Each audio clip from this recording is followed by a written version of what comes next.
Welcome to Search for Signs. My name is Gary Willing. If this information interests you, please press the like and subscribe button and press the bell for notifications. Hope you're having a great day today. It is June the 18th, and got a couple questions to cover in this video. If you have a question about Maitreya, the Masters of Wisdom, and don't mind other people reading that question, or you can always post that question as a comment, and I'll do my best to answer it in the next video, or you can email me directly at searchforsigns@mail.com. Either are fine.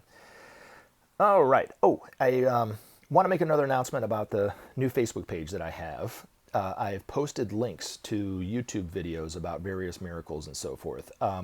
Today I just posted a link to the Share International page where there's a video where Benjamin Creme is talking about the hand of Maitreya. He's talking about how it came about, what it means for you and I in the world, and how you can use the hand of Maitreya to invoke his help. And it's a wonderful video. It lasts a couple, 3 minutes. And I also posted a link to the Share International page where, if you so choose to, you can read a little bit more about the hand, but you can also download a PDF file of the picture of the hand, or take a screenshot of it, or whatever you need to do. And that's how you can look at the hand and invoke the help of Maitreya if you so choose to do. So it's not something you have to do. It's just something there for you if you want. Okay. Hopefully it will help. All right. First question. How many masters are there? Peter, I think that number, the last I read in Share International, it was about 40. Now, they're not all out in the everyday world yet. Right now, there's just about a dozen or so in various cities around the world. Historically, what happened is these masters have been living in the remote areas of the world, the mountain regions of the world, for eons. Back in the Atlantean times, they were out in the everyday world, teaching humanity directly all throughout that time. There was a great war between the forces of light and the forces of darkness, which resurfaced again as in World War I and World War II. But prior to that, they had worked from behind the scenes through their disciples, and that's how they got their information and their little bit of the plan out to humanity to work on. And it was always through their disciples. But in the 70s, 5 different masters went into various cities around the world, and these cities are actually the same as like the chakras of the body, but they're the planetary centers. So they're like the chakras of our planet. And when Benjamin Creme talked about this stage, he always lists the order in which they came in, and he always says it wasn't of importance that they came in, okay, and the order in which they came in. He said just happened to be the order in which they did come in, if that makes any sense. So the first master left his abode and went to the outskirts of New York. Second one went into London. Third one went into Geneva. The fourth one went into Darjeeling, which is a tiny little town in the northern part of India. And then the last one went into Tokyo. And then not long after that, 2 more masters went into different minor centers. First one went into Rome. That's the Master Jesus. And lastly, one went into Moscow.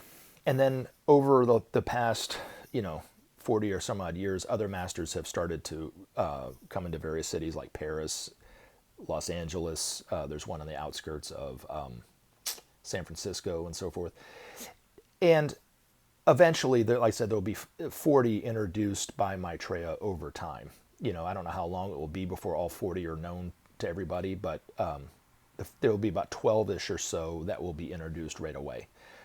A lot of them were the biblical figures back 2,000 years ago. The master who was Paul, the master who was John, who's Kudhumi now, the master who was Peter, who was Moria, and of course the Master Jesus. But over this next age, more and more and more masters more and more of humanity will become masters, And then I'm sure more of those masters, when they become masters, will choose to stay here on this planet. There are other disciples that become masters, but they don't actually stay here on this planet. They leave. So just a very tiny number decide to stay and help humanity.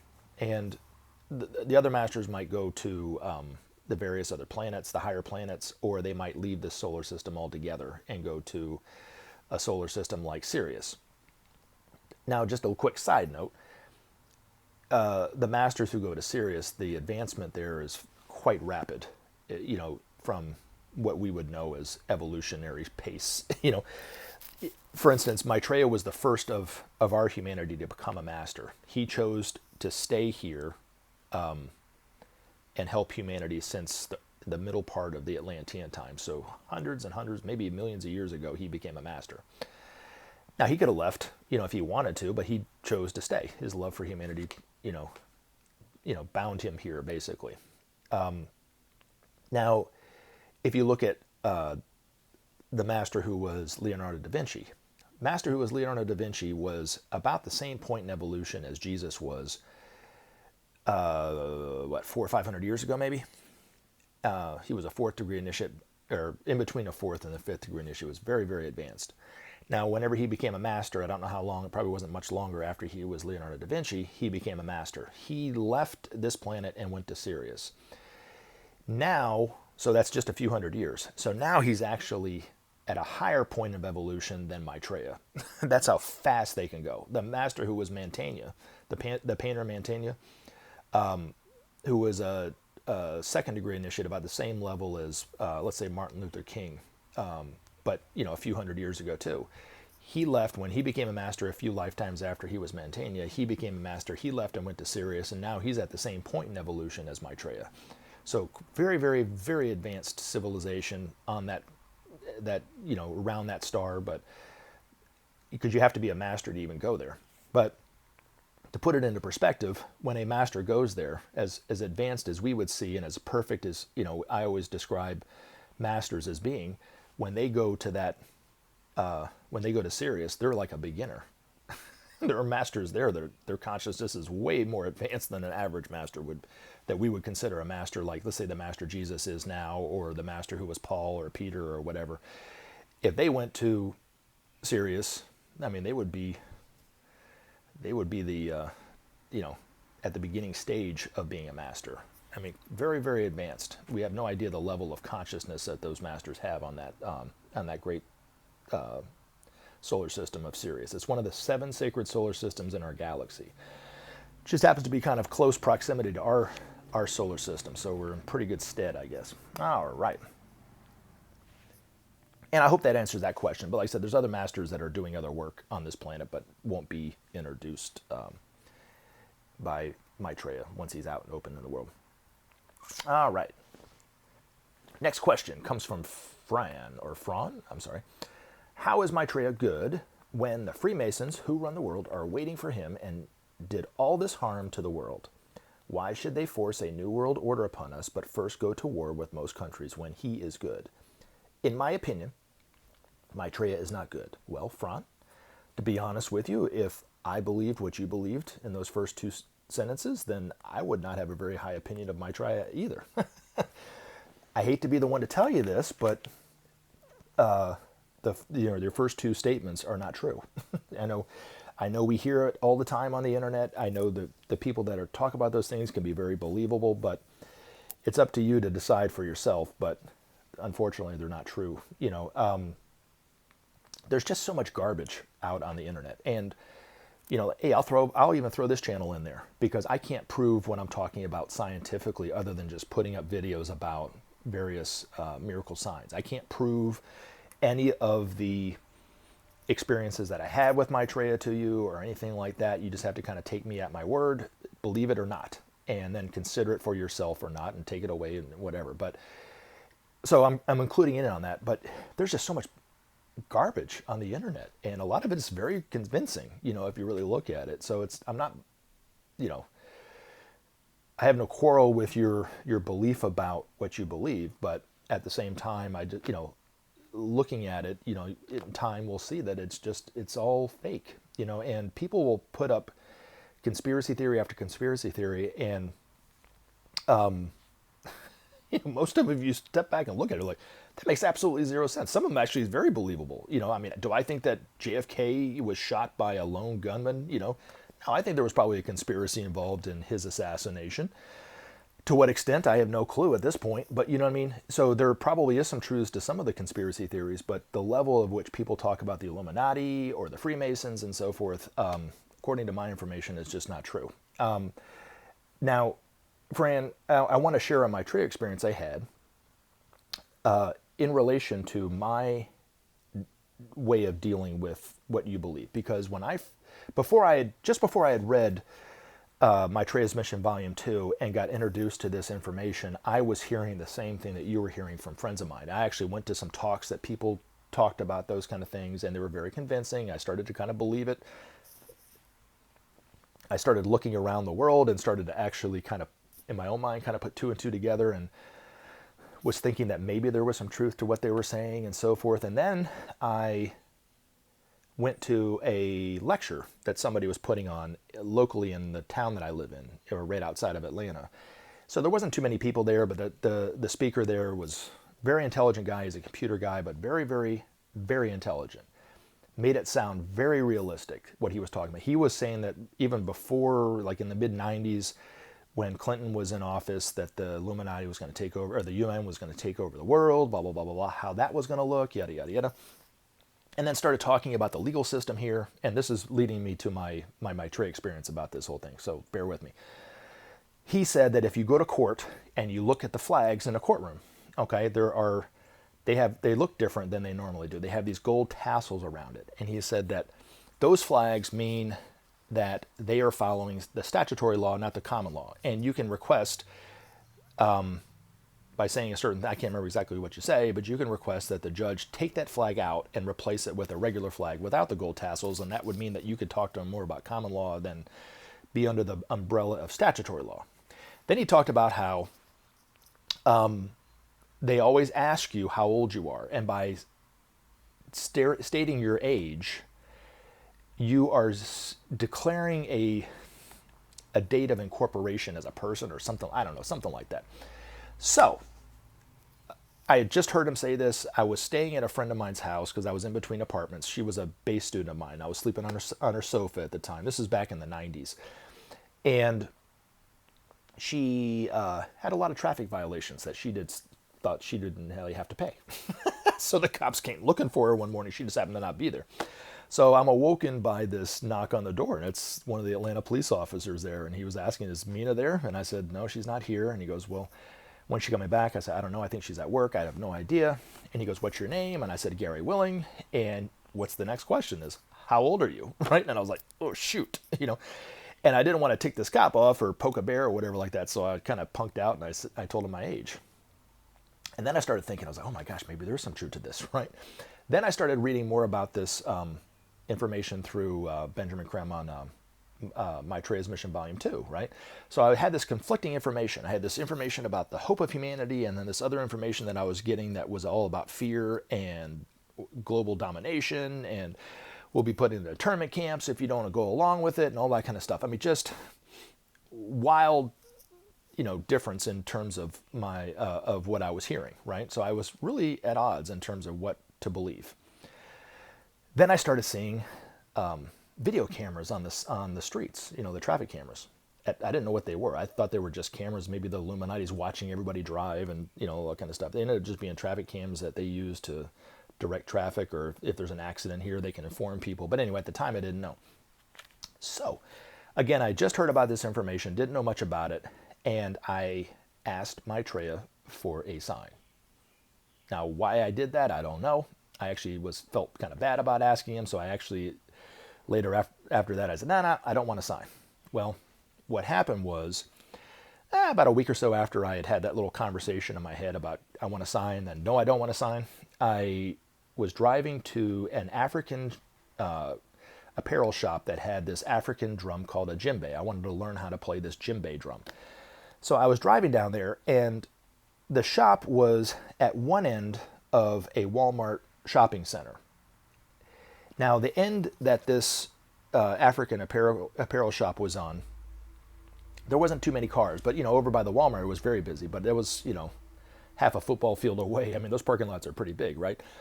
So I pull into the parking lot, but I'm parked back some spaces because I didn't park next to any cars. And I was kind of where I parked my car, there wasn't any cars around me when I pulled in. I get out, I click on my clicker to lock my Pathfinder. And right when I heard a beep, beep, I heard this voice behind me. and it came out of nowhere because that car was not parked right next to my car, but it was ended up being like 2 spots over, but like right there. And when I pulled in, there was no car there, and it was that quick. And I heard this voice, "How old are you?"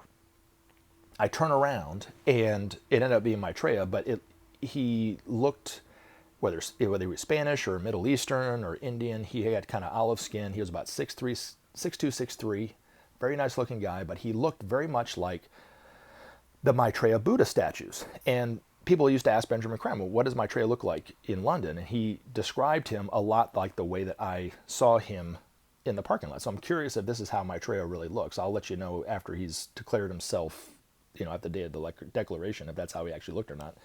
Who knows?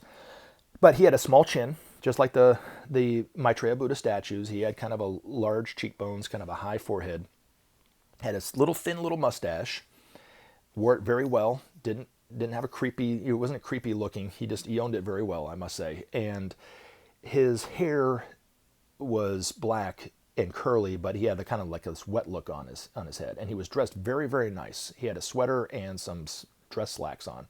Very nice shoes. But he was standing next to this very detailed silver BMW. Now, there's a reason why he was doing that too, and I'll tell you that at the end. That's kind of funny. But anyway, so he asked me, how old am I? And I went, did you ask me how old am I or how am I? And he goes, how old are you?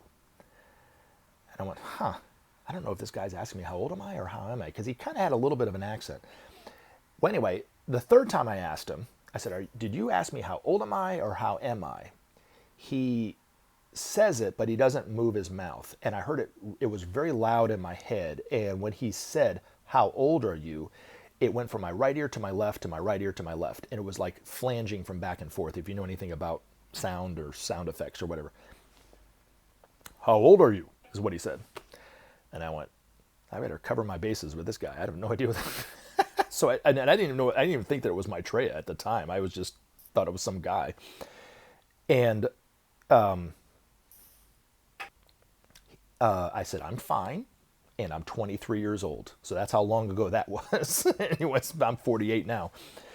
Anywho, I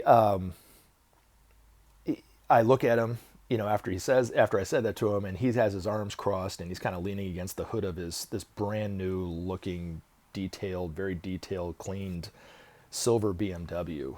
And he looks at me and looks up at the sky and goes, what a beautiful day. God bless you and God bless America. You have a great day.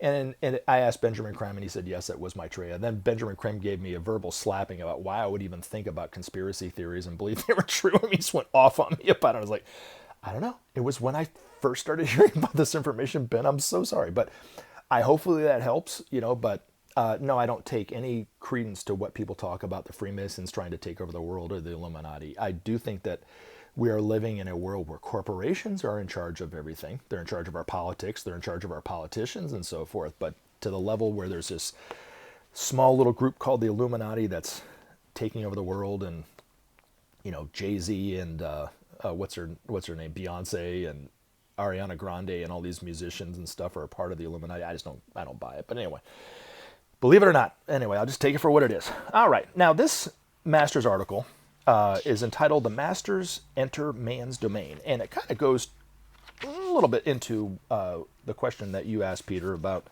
how many masters are in the world. It doesn't answer how many masters in the world, but it kind of talks about, their process of entering our domain and coming into the everyday world and so forth. So hopefully it will add a level of wisdom to that question that I couldn't answer myself.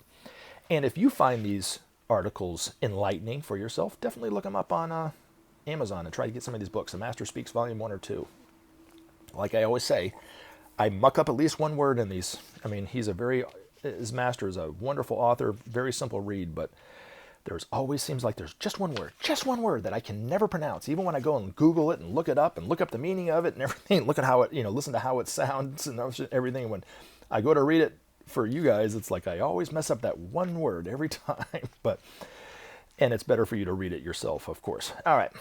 The Masters Enter Man's Domain was published in Share International in January, February of 1996. All right. Whenever mankind is afraid, it turns to God or the angels for help and assurance. Thus it is today, in the midst of man's deepening crisis, On all sides, the cry for help arises, and in answer to that cry, the agents of God respond. We, the architects of the new time, know that deep in the hearts of all men lies a firm belief in higher help and guidance, and it is our joy and our age-old duty to provide them. Slowly but very surely, man's awareness grows of the unseen forces which surround him and which are ever ready to succor and aid him. That man mistakes the identity of these forces is not important, masters or angels. Few there are who know the truth. When we, the brethren, appear as angels, we do so in accordance with the law of recognition. In this way, men know that they are not alone. When higher evolution permits, we need no subterfuge and demonstrate our true appearance. Thus it is that some see angels while others recognize the brotherhood. More than ever before, our dealings with men in daily fashion proceeds apace. Whenever opportunity permits, we render service and make our presence known. In this way, men realize that the time of times is approaching, that the great Lord is with us, that the isolation of man has come to an end. Whether men see us as angels or as men, they will know that help is ever available. They have only to ask. That the help invoked may not correspond to their desires is a lesson which must be learned. We work ever within the law and the plan, and fashion our aid accordingly. Angels, in myriads, they are, but they touch not yet the lives of men. A time is coming, however, when these unseen forces will offer to men their healing power and knowledge and safely enter man's province. Meanwhile, we, the teachers, the elder brothers of men, act to bridge the gulf between the kingdoms. Thus can we safely oversee the congruence of men and angels. We are the go-betweens, the willing helpers of both men and the devic forces, the ever-present administrators of God's plan and purpose, the alleviators of suffering and the agents of God's love. Soon, in large numbers, men will see us, know us for what we are. We are your brothers, gone ahead before you, your willing guides and helpers, your higher intermediaries, your mentors and teachers, your muses and inspirers, your faithful servants and eternal lovers. We answer your call for succor and enter your domain. Remember to take action and help SOP save our planet. Thanks for listening, and we look forward to talking to you again in future videos.